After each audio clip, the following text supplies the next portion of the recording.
Wasatch is under a lot of pressure from both from below and from above. You know, from below, the prime skiing in the Wasatch takes place from about 7,500 feet, and then it goes. The Wasatch tops out at about 11,300. So it's actually a very narrow band. And from below, you have all of Salt Lake and Park City and Heber kind of growing up, up, up. You know, bring pressure from below, and then from above, you've got 7 ski areas that are almost touching. In many cases, they are touching. You've got, you know, Alta, Solitude, Brighton, Park City, the Canyons, Deer Valley, all packed right in there, and those guys are expanding as well. So you've got a lot of pressure on a very small amount of area, and once the resorts seem to have gotten into this like nuclear arms escalation where everybody wants to be bigger and bigger and bigger. So, you know, the canyons is expanding, and then, you know, Deer Valley wants to expand off their backside, and then, you know, Snowbird wants to expand, or they have expanded into Mineral Fork, and then they want to expand into White Pine, and then all these areas just want to keep expanding. You know, Alta now wants to expand up Flagstaff, and Solitude wants to expand into the Meadow Chutes.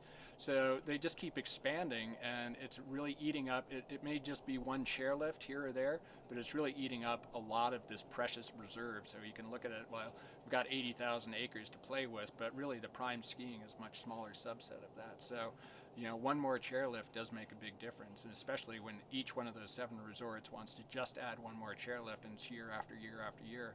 So in the 20 years that I've been here, you know, it doesn't seem like much year by year, but you look back at it, and there's been a huge amount of terrain that has been gobbled up by the ski resorts. Backcountry skiing in the central Wasatch is kind of under a lot of duress right now because there are a lot of people moving here. Salt Lake has grown vastly. Park City has, you know, exploded since I've been here, and there are just a lot more people in the backcountry. And there are becoming less and less places to go. Like, you used to be able to go up to the canyons, and all that was kind of backcountry. Now it's, you know, shut down, and not only that, but people can easily spill over the backside. So when these ski areas expand, they are really knocking out a lot of quality backcountry skiing. And so the main places that backcountry skiers are going to go in the future are going to be the wilderness areas.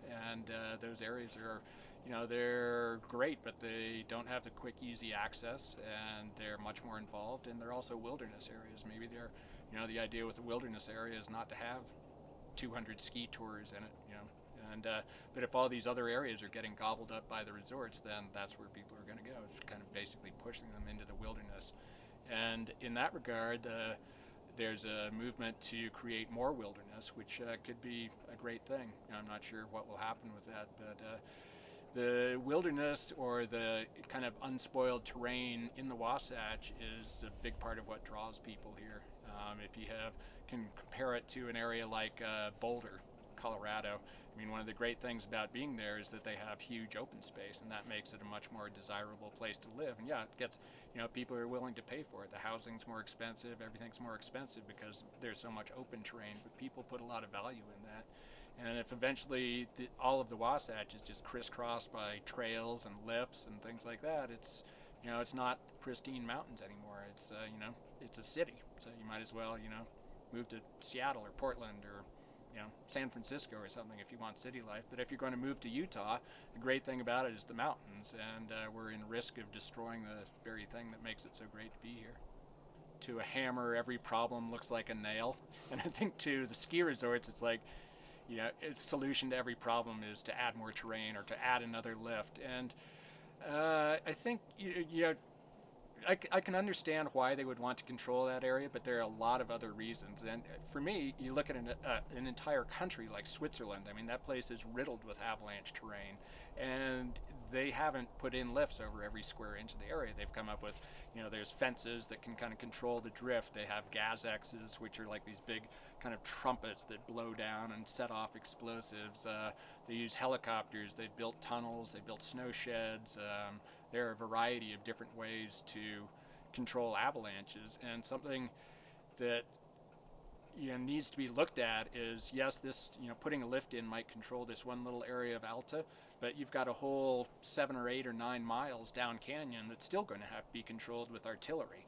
So that's where the lift argument kind of falls flat on its face, because, you know, you're still going to have to shoot these artillery weapons to bomb this lower terrain. And what's going to be done about that? I mean, build lifts, build 10 miles of lifts all the way down for skier compaction. So I don't think Alta has really looked into it very much. And it is, kind of a statewide problem. Utah has, skiing in Utah is a big business, and, whether we need bus traffic up there, less cars, maybe underground parking or tunnels or, whatever it takes. These options haven't really been explored. It's just like the first option has been, let's put in a chairlift, and, it's kind of being done under the guise of doing it for the children, the elderly, and the handicapped, which is the default how you get things done in Utah. If you want to build a nuclear waste site, do it for the children. That's I think part of why there's so much animosity towards it is, Alta owns the land. If they want to put a lift in, that's one thing, but they kind of want to put a lift in and then have everybody be happy about it. And I think there's a lot of people, myself included, who are going to be affected by it, not happy about it. Another aspect with putting in these chairlifts is that once this area is lost, once these kind of public open lands or wilderness or whatever it is lost to the public, you really don't get it back. I mean, it's not like Park City Ski Resorts is ever going to just revert to a open, city park free for the public. I mean, it's like a commercial entity. There are structures put in, there are roads cut, and these areas will not revert back. So that's kind of why I think that it's important to kind of think about these things, from the beginning before the damage has been done, because everything just kind of one thing leads to another, and down the road suddenly you're like, wow, paved paradise, and suddenly it's all gone. So I would be dismayed to see the lift put in. I hope it doesn't go in. And I think other things can be done that will make it better. And Alta, traditionally, I think what they did last year was really great, or a couple of years ago, where they have put a lot of their effort into upgrading their facilities. So rather than just rampantly expanding like a lot of these areas have, they took 2 chairlifts and combined them into one high-speed quad. They took an old, out-of-date, warming shed, Watson Shelter, and made it into a nice place. I really wish that a lot more ski areas would start to do things, rather than just expanding in size, expand in quality. And I think Alta has been really good at that. And so suddenly to see them start expanding in size as well is, distressing. I think part of the controversy or part of the conflict about this whole thing is that traditionally Alta has been a great land steward. There, part of it's on private property, part of it's on Forest Service land, and Alta is known as, Alta is for skiers, romantic Alta, and things like that. And Alta has really been great as far as, they haven't cut a lot of trails to put in their ski resort. They don't use a lot of snowmaking. They're very kind of, environmentally friendly.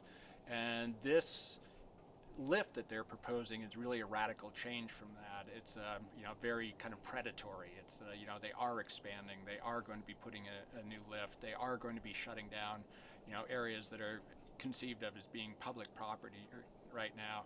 They are going to be charging for it. So it's kind of a change in the Alta mentality. And there are a lot of people who've grown up loving Alta, myself included, and all of a sudden it's like, wow, what's going on here? It's like, suddenly Alta is like shifting over to the dark side. They're going to start, the lift ticket prices have gone way up. They're going to start shutting out public lands. They're, they're just starting to play hardball. So that really comes into play with, why people are so upset about it. It's kind of like, your mom turning you in or something. It's like, you wouldn't think of it at Alta. Snowbird is maybe a little bit different. They're much more business, and the canyons and Park City and Deer Valley, they're businesses, but they're also, much more on private property. They bought the land, they're developing it, so be it. Alta is really seen as, a locals mountain, and suddenly it's kind of, going against what a lot of the local backcountry skiers, value.